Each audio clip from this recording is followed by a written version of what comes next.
नमस्कार, बहुत स्वागत है आप सभी का जनतंत्र टीवी पर। मैं हूं आपके साथ ऋतु भंडारी और शुरुआत करेंगे बुलेटिन की, जहां कर्नाटक में सीएम का नाम लगभग तय माना जा रहा है। सीएम बनने की रेस में आपको बता दें कि सिद्धारमैया का नाम सबसे आगे चल रहा है। डीके शिव कुमार को मनाने में फिलहाल कांग्रेस जुट चुकी है, क्योंकि लगातार अंतर्कलह की स्थिति कांग्रेस के खेमे में देखने को मिल रही है। इस बीच सोनिया गांधी से मिलने के लिए पहुंचे केसी वेणुगोपाल, जहां कांग्रेस अध्यक्ष मल्लिकार्जुन खड़गे से मिलने पहुंचे पार्टी के तमाम विधायक। खड़गे के आवास पर पहुंचे कर्नाटक कांग्रेस के एमएलए डीके शिव कुमार के घर के बाहर भी कुछ विधायकों की इस वक्त मौजूदगी नजर आ पा रही है, जहां डीके शिव कुमार के समर्थन में विधायक पहुंचे हैं। डीके शिव कुमार और सिद्धारमैया राहुल सोनिया से भी इस दौरान मुलाकात करेंगे, तो बड़ी खबर। हालांकि आपको बता दें कि कर्नाटक में पूर्ण बहुमत के साथ कांग्रेस सत्ता में तो आ चुकी है, लेकिन जो एक बड़ी चुनौती बनकर कांग्रेस के सामने आ रहा था कि आखिर मुख्यमंत्री कांग्रेस की तरफ से कर्नाटक में कौन होगा, उस पर अभी तक पेच फंसा हुआ है। हालांकि अब तक सवाल यही उठ रहा था कि कर्नाटक का मुख्यमंत्री कौन होगा, लेकिन जिस तरह से दिन ढलता हुआ नजर आ रहा है, दिन गुजरते हुए नजर आ रहे हैं, उससे अब सवाल यही उठता हुआ नजर आ रहा है कि आखिर कांग्रेस कब मुख्यमंत्री के नाम का चयन करेगी, क्योंकि लगातार विचार मंथन का दौर बदस्तूर जारी है। सीएम बनने की रेस में सिद्धारमैया का नाम फिलहाल सबसे आगे चल रहा है। ऐसे में तमाम तरह के रिएक्शन डीके शिव कुमार और सिद्धारमैया की तरफ से भी सामने आ चुके हैं। एक तरफ सिद्धारमैया का सीधे तौर पर कहना कि एक बार 2 साल के लिए उन्हें मुख्यमंत्री बनाकर देखें, उसके बाद जो भी आगे की प्रक्रिया रहती है उसके मुताबिक आलाकमान का जो भी आदेश, जो भी निर्देश होगा, वो सिद्धारमैया मानेंगे। इस बीच डीके शिव कुमार का नाम भी, ये रिएक्शन भी सामने आया कि मैं किसी को ब्लैकमेल नहीं करता, मेरे पास कोई विधायक नहीं है। तो सीधे तौर पर कई तरह के मैसेज फिलहाल कर्नाटक की कांग्रेस देती हुई नजर आ रही है। इस बीच जिक्र किया जाए विधायकों का, तो डीके शिव कुमार के समर्थन में लगातार जो विधायकों का तांता है वो भी देखने को मिल रहा है। और साथ ही आपको बता दें, डीके शिव कुमार और सिद्धारमैया राहुल गांधी और सोनिया गांधी से भी मुलाकात कर सकते हैं। विधायकों का जवाबड़ा डीके शिव कुमार के आवास के बाहर भी मौजूद नजर आ रहा है। इस बीच लगातार यहां पर जो तमाम समर्थक हैं वो अपने अपने दावेदारी के हिसाब से यहां पर कई तरह की जो रणनीति है उसके तहत काम करते हुए नजर आ रहे हैं। बड़ी खबर आपकी टीवी स्क्रीन पर, जहां डीके शिव कुमार को बनाने में भी कांग्रेस फिलहाल जुट चुकी है। ऐसे में कांग्रेस एक तरफ मुख्यमंत्री के नाम पर लगातार मंथन कर रही है, तो दूसरी तरफ दूसरे दावेदारी जो मुख्यमंत्री पद की रेस के लिए आगे चल रहे हैं, उस दौरान उनको किस तरह की महत्वपूर्ण भूमिका दी जा सकती है, इसको लेकर भी कांग्रेस फिलहाल विचार विमर्श करती हुई नजर आ पा रही है। खबर पर ज्यादा जानकारी के साथ संवाददाता मोहम्मद आसिफ हमारे साथ लाइव बने हुए हैं। मोहम्मद, देखिए कर्नाटक में फिलहाल जो उठापटक की स्थिति देखने को मिल रही है, उससे पहले सवाल यही उठ रहे थे कि आखिर कर्नाटक का मुख्यमंत्री कौन होगा, लेकिन लगातार देरी हो रही है। लगातार यहाँ पर कयास लगाए जा रहे हैं कि कहीं ना कहीं आज यहाँ पर हो ही जाएगा मुख्यमंत्री के नाम का ऐलान। तो ऐसे में सवाल ये है कि आखिर कब तक कांग्रेस इस तरह से चिंतन मंथन करती हुई नजर आएगी? देखिए, आपको बता दें, कर्नाटक को लेकर लगातार जो है कांग्रेस अभी असमंजस की स्थिति में है, क्योंकि लगातार दोनों ही जो दावेदार हैं वो कहीं ना कहीं प्रबल दावेदार माने जा रहे हैं। तो इसी को लेकर लगातार, हालांकि सिद्धारमैया भी लगातार जो है आलाकमान के संपर्क में है, क्योंकि अभी भी लगभग 11:30 बजे के करीब जो है सिद्धारमैया की और राहुल गांधी की मुलाकात होनी है। ऐसे में कहीं ना कहीं जो है कयास लगाए जा रहे हैं कि आज देर शाम तक कांग्रेस की तरफ से मुख्यमंत्री के पद के दावेदारी के लिए नाम स्पष्ट कर दिया जाएगा। बिल्कुल, देखिए नाम लगभग तय माना जा रहा है सिद्धारमैया का, लेकिन इस बीच जो अब विधायकों का तांता है वो भी कर्नाटक में देखने को मिल रहा है, जहां डीके शिव कुमार को मनाने में भी एक तरफ कांग्रेस जुटी हुई है। तो क्या ये मानकर चला जाए कि दो फाड़ की स्थिति एक बार फिर से कांग्रेस खेमे में?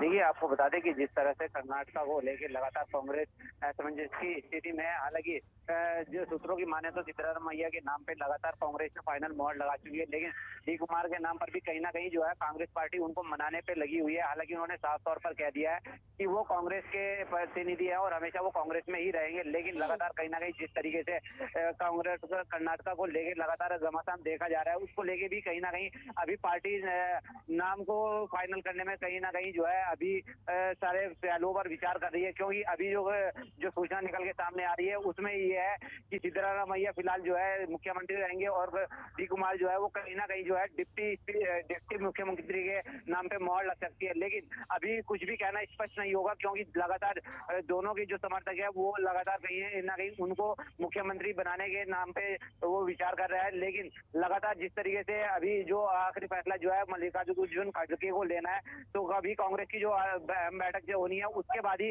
इस पूरे जो है नाम की जो प्रक्रिया चल रही है उसमें फाइनल मोहर लग सकती है। बिल्कुल मोहम्मद आसिफ, हालांकि संविधान के हिसाब से देखा जाए तो विधायक दल का नेता का चयन खुद विधायकों का अधिकार होता है, उनका हक होता है, लेकिन जैसे जैसे स्थिति और राजनीति बदलती हुई नजर आई वैसे वैसे अब आला कमान के हाथों में ये एक बड़ी जिम्मेदारी है और आला कमान भी कहीं ना कहीं कांग्रेस का फिलहाल असमंजस की स्थिति में है। आखिर कर्नाटक का मुख्यमंत्री किसे बनाया जाए। इस बीच सोनिया गांधी से केसी वेणुगोपाल मिलने के लिए पहुंचे, मुलाकात में क्या कुछ खास देखने को मिल पाया, इसको लेकर कोई भी जानकारी बाहर आ पाई? आपको बता दें कर्नाटक को लेके लगातार पिछले चार दिनों से जो घमासान चल रहा है उसको लेके लगातार कहीं ना कहीं जो है अभी पार्टी पूरी स्थिति पर जो है विचार कर रही है, क्योंकि जिस तरीके से लगातार जो है चाहे हम सिद्धारमैया की बात करें और चाहे हम डी कुमार की बात करें, दोनों ही वहाँ कर्नाटक में प्रबल स्थिति में है और दोनों ही जो है वहाँ पे प्रमुख दावेदार हैं। लेकिन इस तरीके से कर्नाटक को लेकर लगातार पार्टी जो विचार विमर्श कर रही है और लगातार जो है सभी पहलुओं पे बात वहाँ पे जो विधायक दल के नेता है उनसे भी बात कर रही है। तो ऐसे में लेके जो कहीं ना कहीं असमंजस की स्थिति जो बन रही है, क्योंकि इससे पहले भी जहाँ अन्य राज्यों में जो कांग्रेस की सरकार बनी है उसको लगातार कहीं ना कहीं जो है बिल्कुल सीधे तौर पर समझा जा सकता है। देखिए कांग्रेस यहाँ पर फिलहाल असमंजस की स्थिति है, लेकिन अब आने वाले समय में किस तरह से कर्नाटक में जो सियासी उफान फिलहाल कांग्रेस के खेमे में देखने को मिल पा रहा है वो थमता हुआ, शांत होता हुआ नजर आता है, देखना बेहद दिलचस्प रहने वाला है। तमाम जानकारी मोहम्मद आसिफ हम साझा की, उसके लिए आपका बहुत शुक्रिया। और अब बात अगली बड़ी खबर की करेंगे, जहां राष्ट्रीय जांच एजेंसी ने दिल्ली, उत्तर प्रदेश, पंजाब से राजस्थान तक देश भर में 122 ठिकानों पर छापेमार कार्रवाई को अंजाम दिया। आपको बता दें कि छापेमारी गैंगस्टर खालिस्तानी टेरर नेटवर्क से जुड़े लोगों पर की गई है। बताया यह भी जा रहा है कि एनआईए ने ये छापेमारी लॉरेंस बिश्नोई, गोल्डी बराड़, नीरज भवाना समेत दर्जन भर गैंगस्टर्स के करीबियों पर की है। बताया यह भी जा रहा है कि दिल्ली, एनसीआर, हरियाणा, पंजाब, राजस्थान, उत्तर प्रदेश, उत्तराखंड, मध्य प्रदेश में तकरीबन 122 ठिकाने पहले चिन्हित किए गए, जिसके बाद छापेमार कार्रवाई को अंजाम दिया गया। ये छापेमारी आतंक, ड्रग्स के तस्करों, साथ ही गैंगस्टरों से साठगांठ के मामले में की गई है। तो बड़ी खबर लगातार आपकी टीवी स्क्रीन पर, जहां आपको बता दें कि एक साथ 122 ठिकाने यहां चिन्हित किए गए, जिसके बाद एनआईए की जो छापेमार कार्रवाई है वो बदस्तूर जारी है। दिल्ली, उत्तर प्रदेश, मध्य प्रदेश, पंजाब, राजस्थान में एनआईए का छापा है और इस बीच ये बेहद महत्वपूर्ण भी हो जाता है, क्योंकि टेरर फंडिंग से जो दहशत यहाँ पर फैल रही थी, जिसकी फिराक में लगातार गैंगस्टर और आतंक जो चल रहा था, उसको किस तरह से रोका जा सकता है, उसके खिलाफ एनआईए की ये दबिश और छापेमार कार्रवाई एक महत्वपूर्ण भूमिका निभा रही है। तो बड़ी खबर, राष्ट्रीय जांच एजेंसी ने दिल्ली, उत्तर प्रदेश, पंजाब से राजस्थान तक देश भर में 122 ठिकानों पर छापेमार कार्रवाई को अंजाम दिया। ये छापेमारी गैंगस्टर खालिस्तानी टेरर नेटवर्क से जुड़े लोगों पर की गई है, जहां ये भी बताया जा रहा है कि एनआईए ने ये छापेमारी लॉरेंस बिश्नोई, गोल्डी बराड़, नीरज भवाना समेत दर्जन भर ऐसे गैंगस्टर के नाम चिन्हित यहाँ पर किए गए, उनके करीबियों को चिन्हित किया गया, जिनके यहाँ लगातार इस तरह की छापेमार कार्रवाई को एनआईए की टीम अंजाम देती हुई नजर आ रही है। फिलहाल आपको बता दें दिल्ली, यूपी, मध्य प्रदेश, पंजाब, राजस्थान में जो एनआईए का छापा पड़ा है उससे फिलहाल हलचल की स्थिति देखने को मिल पा रही है। टेरर फंडिंग से दहशत फैलाने की फिराक में ये गैंगस्टर थे, जिसके बाद एनआईए का ये बड़ा एक्शन है। आतंकी और गैंगस्टर पर एनआईए की दबिश दी गई है और इसके साथ ही आपको बता दें कि ये छापेमार कार्रवाई बदस्तूर इसी तरह से जारी रहेगी। फिलहाल 122 ठिकाने चिन्हित किए गए हैं, जहां छापेमार कार्रवाई को अंजाम एनआईए की टीम दे रही है, लेकिन इसी तरह से और भी ठिकानों को चिन्हित यहाँ पर करने का काम एनआईए की टीम करेगी, जिसके बाद एक बड़ी कार्रवाई, एक बड़ा एक्शन एनआईए का देखने को मिल सकता है।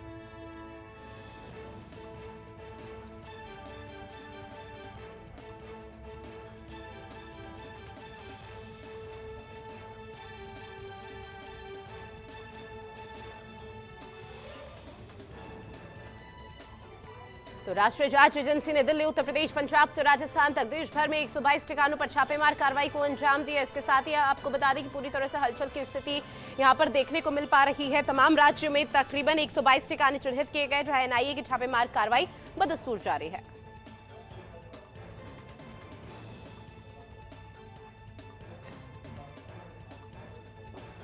खबर पर ज्यादा जानकारी के साथ संवाददाता मोहम्मद आसिफ हमारे साथ दिल्ली से लाइव बने हुए हैं। मोहम्मद आसिफ, राष्ट्रीय जांच एजेंसी यानी कि एनआईए की जो टीम है लगातार दबिश दे रही है। देश भर में 122 ठिकाने यहाँ पर चिन्हित किए गए, जो छापेमार कार्रवाई को अंजाम एनआईए की टीम देती हुई नजर आ रही है। ऐसे में दिल्ली में किस तरह की हलचल की स्थिति?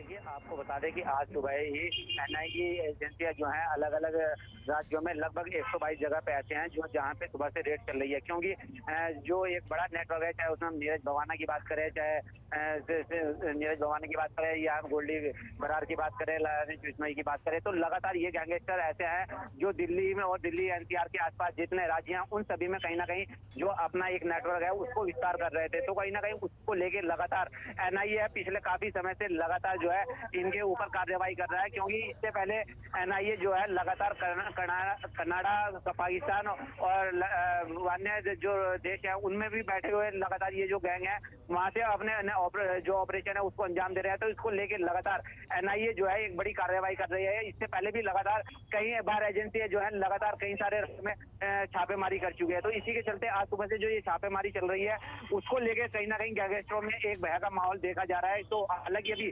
आधिकारिक रूप में किसी भी चीज की क्या क्या इस दौरान बरामद की हुई है उसको लेके कोई भी आधिकारिक जो सूचना है वो नहीं है, लेकिन अभी बड़े पैमाने पर जो है एनआईए की छापेमारी चल रही है। बिल्कुल, ये छापेमार कार्रवाई गैंगस्टर खालिस्तानी टेरर नेटवर्क से जुड़े लोगों पर की जा रही है और बेहद महत्वपूर्ण ये कार्रवाई, ये बड़ा एक्शन है एनआईए टीम का हो जाता है। और इस बीच अगर जानने की कोशिश करें हलचल की स्थिति फिलहाल गैंगस्टर खालिस्तानियों में तो देखने को मिल पा रही है, लेकिन इस वक्त क्या कुछ भी हाथ लग पाया, कुछ भी ऐसी महत्वपूर्ण चीजें, दस्तावेज हाथ लग पाए जो मीडिया के सामने एनआईए की टीम की तरफ से रखा गया हो? हालांकि कानूनी प्रक्रिया है और जब तक कार्रवाई यहाँ पर पूरी नहीं हो जाती तब तक कुछ नहीं रखा जाएगा, लेकिन सूत्रों के हवाले से क्या कोई खबर मिल पा रही है? इससे पहले भी जब एनआईए ने इससे पहले छापेमारी करी थी उस दौरान भी बड़ी मात्रा में जो है काफी सारा गोला बारूद में मिले थे और कई सारे जो है एनआईए ने काफी सारे खाते भी ऐसे थे जो लगभग 95 के करीब उनकी संख्या खाते ऐसे थे जिनको एनआईए ने फ्रीज किया था। उसके बाद जो जानकारी सामने आ रही थी उसी के बाद जो है एनआईए ने कई सारे गैंगस्टरों के जो करीबी थे उनको भी उठाया था। उसी के बाद जो है उनकी जो पूछताछ हुई थी उसके बाद जो है इस पूरी कार्रवाई को अंजाम दिया जा रहा है। लगातार अभी जो है एनआईए की टीम जो है 122 जगह पे छापेमारी कर रही है, लेकिन अभी आधिकारिक तौर पे किसी भी कोई पुष्टि नहीं है, क्योंकि जिन जिन जगहों पर जो अभी छापेमारी चल रही है वहां से क्या बरामद हुआ है और किन किन लोगों की गिरफ्तारी हुई है अभी थोड़ा समय लग सकता है पूरी आधिकारिक तौर पर जानकारी बाहर आने में। लेकिन एक बड़े आपराधिक जो संगठन है उसको तोड़ने के लिए ये लगातार कार्रवाई चल रही है, क्योंकि जिस तरीके से ये जो संगठन है इन्होंने आसपास के राज्यों में जो अपना जो कारोबार फैलाया हुआ था उसको खत्म करने के लिए जो एनआईए की कार्रवाई है वो लगातार बदस्तूर जारी है। इस बीच मोहम्मद आसिफ, आपसे ये भी जानेंगे, दिल्ली में तो पूरी तरह से हलचल की स्थिति देखने को मिल पा रही है, लेकिन दिल्ली से सटे राज्यों का किस तरह से हाल देखने को मिल पा रहा है इस बार में कोई जानकारी? क्योंकि हरियाणा, पंजाब, राजस्थान और यहां तक कि उत्तर प्रदेश, उत्तराखंड और मध्य प्रदेश में भी ये कार्रवाई बदस्तूर एनआईए की टीम लगातार करती हुई नजर आ रही है। जोड़कर अन्य राज्य जो आपराधिक गतिविधियों को अंजाम दे रहे थे और कहीं ना कहीं जो नशीले पदार्थ थे उसको लेके भी जो एक बड़ी मात्रा में जो है लगातार एनआईए जो ऑपरेशन चला रहा है उसको लेके, क्योंकि दिल्ली एनसीआर सहित आसपास के जो राज्य हैं, उत्तर प्रदेश हुआ, हरियाणा हुआ, पंजाब हुआ, मध्य प्रदेश हुआ, राजस्थान हुआ, ये ऐसे राज्य हैं जो इनके ठिकाने पे थे और लगातार ये इन राज्यों में जो है अपना विस्तार कर रहे थे। इसको लेके भी जो एनआईए लगातार जो इनको पना दे रहे और कहीं ना कहीं अभी इनको जो गिरोह को जो संचालित। बिल्कुल मोहम्मद आसिफ, देखना बेहद महत्वपूर्ण और दिलचस्प ये रहने वाला है कि किस तरह से एनआईए की टीम जो छापेमार कार्रवाई को अंजाम दे रही है, क्या कुछ महत्वपूर्ण चीजें एनआईए की टीम के हाथ लगती हुई नजर आती है। तमाम जानकारी साझा की मोहम्मद आसिफ, उसके लिए बहुत शुक्रिया। मध्य प्रदेश की राजधानी भोपाल से ब्यूरो चीफ गौरव शर्मा हमारे साथ जुड़ गए हैं फोन लाइन पर। गौरव, देखिए एनआईए की टीम लगातार छापेमार कार्रवाई को अंजाम दे रही है। देश भर में 122 ठिकाने ऐसे जिसे चिन्हित किया गया है जहां पर बदस्तूर एक बड़ा एक्शन के तौर पर इसको देखने को मिल पा रहा है एनआईए की टीम का जो एक्शन है। इस बीच मध्य प्रदेश में क्या हलचल, क्या स्थिति, क्या तस्वीरें सामने आ पा रही है? देखिए, बिल्कुल मध्य प्रदेश में अभी फिलहाल 2 स्थानों पर, 2 जगहों पर एनआईए की छापे की सूचना है, जिसमें एक ग्वालियर से लगा हुआ जिला है भिंड और दूसरा बड़वानी, 2 जिलों की खबर मिल रही है। अभी भिंड की पुष्टि हो चुकी है। भिंड के जो पुलिस अधीक्षक हैं एसपी मनीष खत्री, उन्होंने रेड की पुष्टि की है। एंडोरी थाना अंतर्गत शेरपुर गांव में एनआईए ने छापा मारा है और जितेंद्र नाम का एक युवक है उसको अभी फिलहाल एनआईए ने हिरासत में ले लिया है। उसकी पूछताछ की जा रही है। अब उसके क्या ठिकाने थे, कहाँ वो रहता था, किन जगहों पर उसका नेटवर्क था, इन सब बात में जो है पूछताछ की जा रही है, इन्वेस्टिगेशन किया जा रहा है। लेकिन कुल मिलाकर एक बड़ी कार्रवाई आज देश भर में एनआईए ने की है, जिसमें मध्य प्रदेश के भिंड जिले में और बड़वानी जिले में 2 जिलों में कार्रवाई की खबर है, जिसमें भिंड जिले के एसपी ने पुष्टि कर दी है। बिल्कुल, 2 जिलों में एनआईए की टीम ने मध्य प्रदेश में छापेमार कार्रवाई को अंजाम दिया और एक कहीं ना कहीं महत्वपूर्ण चीजें हाथ लगती हुई नजर आई। लेकिन इस बीच क्या स्पष्ट रूप से ये चीजें सामने आ पाई है कि एनआईए की टीम क्या आने वाले समय में और ठिकानों को इस तरह से चिन्हित करेगी जहां पर एक बड़ा एक्शन देखने को मिल पाएगा? देखिए, अभी कुछ दिन पहले एसयूटी के 10-11 सदस्य मध्य प्रदेश में हिरासत में लिए हैं। तो कुल मिलाकर पहले सिमी का नेटवर्क भी मध्य प्रदेश के उज्जैन, मालवा, निमाड़ में था। तो कुल मिलाकर लगातार इनपुट मिल रहा है। खंडवा, खरगोन, बड़वानी सभी जिलों के एसपी को अलर्ट किया गया है और लगातार जो है एनआईए अपनी कार्रवाई को अंजाम दे रही है। पुलिस और एनआईए की टीम जो है पूछताछ कर रही है। भिंड के जितेंद्र नाम के लड़के थे और इस संदिग्ध से पूछताछ की जा रही है और क्या कुछ खुलासा होगा अब से कुछ ही देर में चीजें सामने आ जाएंगी। बिल्कुल, तमाम जानकारी गौरव शर्मा आपने साझा की, उसके लिए आपका बहुत शुक्रिया।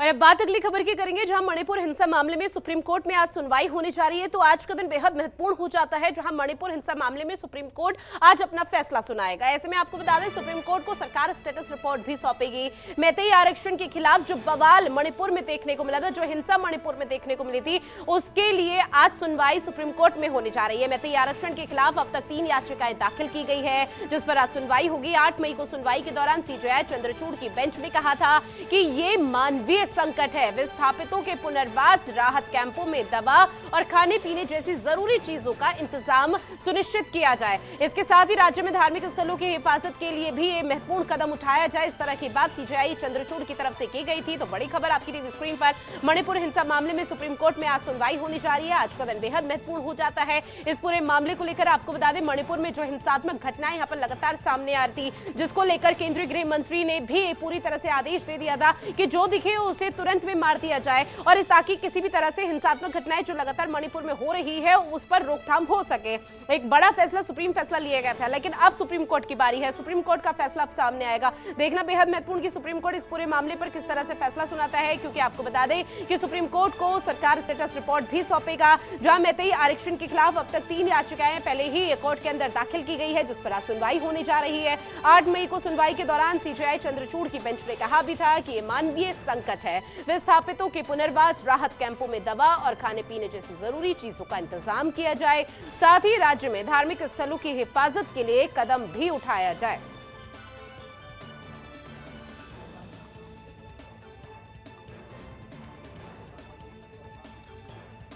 तो बड़ी खबर लगातार आपकी टीवी स्क्रीन तक पहुंचा रहे हैं। मैतेई आरक्षण के खिलाफ अब तक 3 याचिकाएं दाखिल यहां पर की गई है, जिसको लेकर आज मणिपुर हिंसा मामले में सुप्रीम कोर्ट में सुप्रीम सुनवाई होने जा रही है। जहां आपको बता दें कि सुप्रीम कोर्ट को अब सरकार स्टेटस रिपोर्ट भी सौंपेगी। मणिपुर हिंसा मामले में सरकार किस तरह से गंभीर थी और गंभीरता के तौर पर क्या कुछ ऐसे महत्वपूर्ण कदम उठाए, और ऐसे में मणिपुर हिंसा आखिर क्यों भड़की, इन तमाम मुद्दों को लेकर एक रिपोर्ट है, जो स्टेटस रिपोर्ट है, वो सुप्रीम कोर्ट के समक्ष यहाँ पर रखा जाएगा, जिसके आधार पर ही सुप्रीम कोर्ट अपना फैसला सुनाती हुई नजर आएगी। ऐसे में आज का दिन बेहद महत्वपूर्ण हो जाता है, जहां मणिपुर हिंसा मामले पर किस तरह से सुप्रीम कोर्ट का फैसला सामने आएगा। जहां मैतेई आरक्षण के खिलाफ अब तक 3 याचिकाएं दाखिल हो चुकी है, जिसको लेकर सुप्रीम कोर्ट आज फैसला सुनाने जा रहा है। 8 मई को सुनवाई के दौरान सीजेआई चंद्रचूड़ ने कहा भी था कि ये मानवीय संकट है, जहां विस्थापित पुनर्वास और उनके खाने पीने, साथ ही कैंपों में दवाओं का विशेष इंतजाम करने की बात भी सीजेआई की तरफ से पहले की गई थी। साथ ही आपको बता दें कि इस दौरान सीजेआई ने यह भी कहा था कि साथ ही राज्य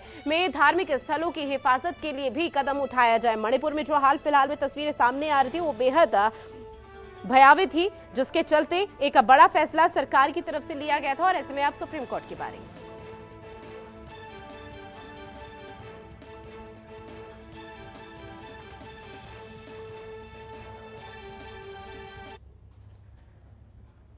वहीं बिहार की राजधानी पटना से सटे नौबतपुर के तुरेत पाली मठ प्रांगण में 13 मई से हनुमान कथा का आयोजन किया जा रहा है और आज कथा का अंतिम दिन है। 5वें और अंतिम दिन कथा 1:30 बजे से होगी, जहां इससे पहले बाबा बागेश्वर सुबह 9 बजे होटल से श्रद्धालु को दीक्षा भी देंगे। ऐसे में आपको बता दें कि आज अंतिम दिन है, तो कथा स्थल पर भारी भीड़ उमड़ सकती है, जहां आज कथा के आखिरी दिन बाबा अपने भक्तों को भभूत भी देते हुए नजर आने वाले हैं। कथा के चौथे दिन मंगलवार को पंडित धीरेन्द्र कृष्ण शास्त्री ने सुंदरकांड में अशोक वाटिका प्रसंग को विस्तार से सुनाया, जहां चौथे दिन भी लाखों की संख्या में श्रद्धालुओं की भीड़ उमड़ी थी।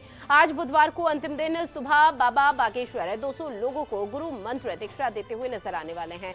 चौथे दिन कार्यक्रम में पाटलिपुत्र के सांसद राम कृपाल यादव, तरेत मठ के महंत पूर्व डीजीपी गुप्तेश्वर पांडे समेत कई अन्य लोग मौजूद थे। और ऐसे में आपको बता दें कि बाबा बागेश्वर का जो दरबार है वो फिलहाल नौबतपुर यानी कि बिहार की राजधानी पटना में लगा हुआ है और ऐसे में कई तरह की तस्वीरें सामने आ चुकी है बाबा के दरबार को लेकर। और सीधे तौर पर जो उत्साह श्रद्धालुओं में देखने को मिल रहा है वो भी यहाँ पर देखा जा सकता है, क्योंकि लगातार दरबार में भीषण गर्मी के बीच पहुंचते हुए नजर आ रहे हैं कई लोग। और इस बीच लाखों की जो भीड़ वहां पर उमड़ रही है उनको काबू करना भी थोड़ा मुश्किल पुलिस प्रशासन के लिए हो रहा है, तो एक बड़ी चुनौती है। लेकिन इस बीच अगर बिहार की सियासत का जिक्र करें तो बिहार की सियासत भी पूरी तरह से चरम पर है, क्योंकि बिहार में एक बार फिर से इस चीज का ऐलान करते हुए धीरेन्द्र कृष्ण शास्त्री नजर आए हैं कि भारत को जल्द ही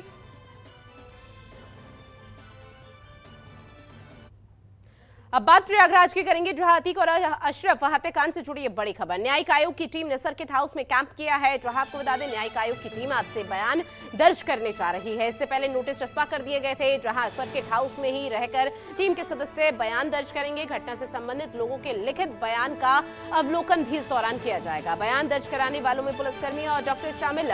19 मई तक न्यायिक आयोग शहर में ही कैंप करेगा और इस बीच अब बयान दर्ज करने की बारी है, जहां घटनास्थल पर जो मौजूद था मीडियाकर्मी, पुलिस प्रशासन, उनको पहले ही यहां पर नोटिस चस्पा किया गया था और अब ऐसे में बयान दर्ज उनके किए जाएंगे, जहां बयान दर्ज कराने वालों में पुलिसकर्मी और डॉक्टर भी शामिल हैं। 19 मई तक न्यायिक आयोग शहर में ही कैंप करता हुआ नजर आएगा। तो अब लगातार कार्रवाई इस पूरे मामले पर बढ़ती हुई नजर आ रही है, जहां प्रयागराज से बड़ी खबर, अतीक और अशरफ हत्याकांड से जुड़ी ये बड़ी खबर आप तक पहुंचा रहे हैं।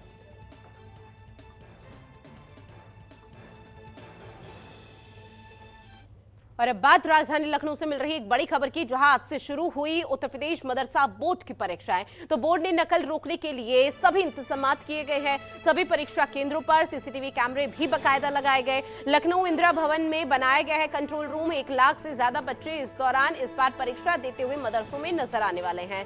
सभी केंद्रों पर नकल रोकने के लिए कड़ी निगरानी भी की जा रही है। तो बड़ी खबर, जहां लखनऊ इंदिरा भवन में कंट्रोल रूम भी बाकायदा बनाया गया है, जो विशेष नजर रखता हुआ नजर आएगा। सीसीटीवी कैमरे भी यहां पर लगाए गए हैं। तकरीबन 1 लाख से ज्यादा बच्चों की संख्या जो इस बार परीक्षा देने जा रहे हैं। सभी केंद्रों पर नकल रोकने के लिए कड़ी निगरानी यहां पर की गई है, विशेष इंतजामात किए गए हैं।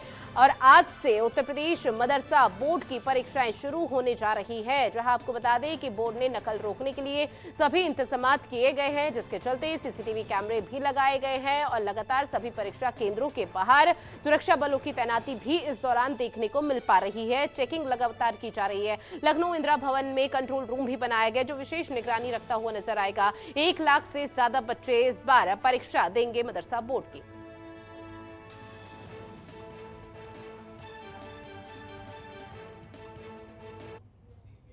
और इन्हीं तमाम खबरों के साथ इस बुलेटिन में फिलहाल के लिए इतना ही। आप बने रहिए जनतंत्र टीवी के साथ। नमस्कार।